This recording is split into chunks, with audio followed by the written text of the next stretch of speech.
समय समय पर समुद्र के बढ़ते जल स्तर और उसमें दुनिया के कई शहरों के डूबने की खबर आती रहती है। इसके पीछे की वजह ग्लोबल वार्मिंग बताई जाती है और इस कारण से कई विनाशकारी बदलाव होने की बात कही जाती है। प्राचीन काल में भी ऐसा होता रहा है, जिसके बारे में यूनानी सभ्यता के महान फिलोसोफर प्लेटो ने इस बात की जानकारी दी थी कि आज जो अंटार्कटिका बर्फ में दबा है, उसके नीचे कुछ शहर भी दबे हुए हैं। यही नहीं, भारत का एक बहुत बड़ा भाग भी समुद्र में दबा हुआ है।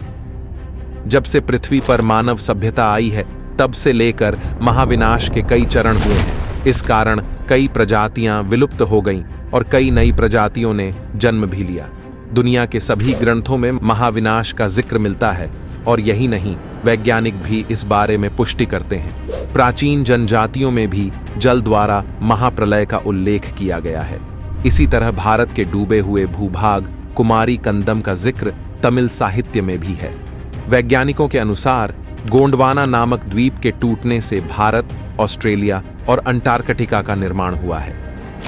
19वीं सदी में अमेरिकी और यूरोप के विद्वानों के एक समूह ने अफ्रीका, भारत और मैडागास्कर के बीच जियोलॉजिकल और अन्य समानताओं का पता लगाने के लिए समुद्र में डूब चुके एक महाद्वीप का अनुमान लगाया था, जिसको लेमुरिया का नाम दिया गया था।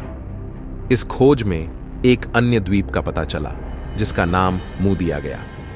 प्राचीन काल में हिमयुग पिघलने के बाद जब इसका पानी समुद्र में आया, तो इसका स्तर इतना ज्यादा बढ़ गया कि इससे लेमुरिया और मुंह नाम के दोनों द्वीप पानी में डूब गए थे। वैज्ञानिकों का दावा है कि इन दोनों महाद्वीप पर मानव सभ्यता काफी विकसित थी। तमिल इतिहासकारों के अनुसार इस द्वीप का नाम कुमारी कंदम था। इसके साथ ही प्राचीन काल में इसे दूसरे नामों से जाना जाता था, जैसे कुमारी कांतम और कुमारी नाडू। कुमारी कंदम आज के भारत के दक्षिण में स्थित हिंद महासागर में एक खो चुकी तमिल सभ्यता की प्राचीनता को दर्शा चुका है। तमिल शोधकर्ताओं और विद्वानों ने तमिल व संस्कृत के आधार पर समुद्र में खो चुकी उस भूमि को पांड्यन महापुरुष के साथ जोड़ा है। दक्षिण भारत के लोकगीतों में भी इस खो चुकी सभ्यता का वर्णन मिलता है। कुमारी कंदन के बारे में जानकारी देने वाले खोजकर्ता भारतीयों से मिले तो इन लोकगीत और कथाओं को बल मिला।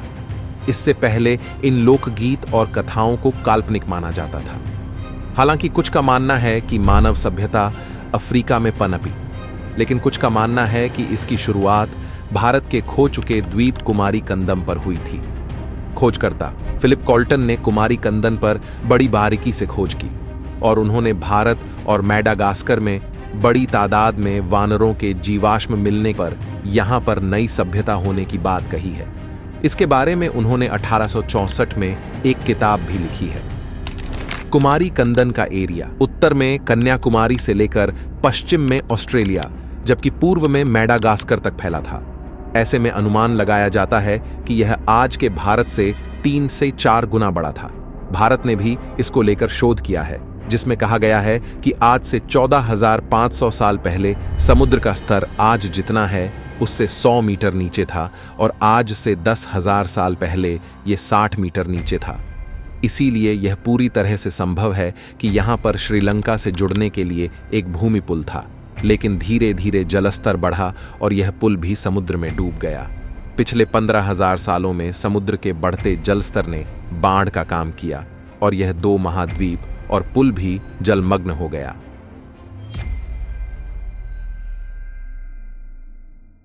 आपको यह वीडियो कैसी लगी? कृपया कमेंट सेक्शन में बताएं और वीडियो को लाइक, शेयर, सब्सक्राइब के साथ बेल नोटिफिकेशन बटन दबाना ना भूलें। वीडियो को देखने के लिए धन्यवाद।